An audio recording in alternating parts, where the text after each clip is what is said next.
আসেন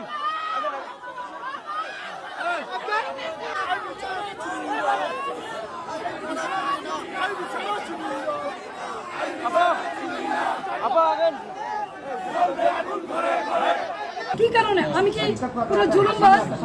আমি কি হত্যা করেছি? আমি কি চাঁদাবাজি করেছি? আমি কি নারায়ণগঞ্জ শহরে এমন কোন রেকর্ড আমার আছে যে আমি কোনোদিন কোনো বিরোধী দলকে আঘাত করেছি?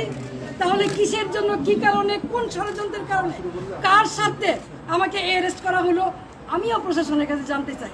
বর্তমান যারা সরকার আছেন, সাম্যের কথা বলেছেন, বৈষম্যের বিরুদ্ধে আপনারা আন্দোলন করেছেন, সরকার হটিয়ে নতুন সরকার এসেছেন, তাহলে কি এই বৈষম্য? তাহলে অনেস্ট রাজনীতি, সততার কিসয় মূল্যায়ন? আমি তো বাড়িতেই ছিলাম, আমি তো পালাই নেই, তাহলে এইভাবে আমাকে অ্যারেস্ট করতে হলো কেন? সেই জবাব জনগণের কাছে চাই, জনগণই দিবে ইনশাআল্লাহ। জয় বাংলা।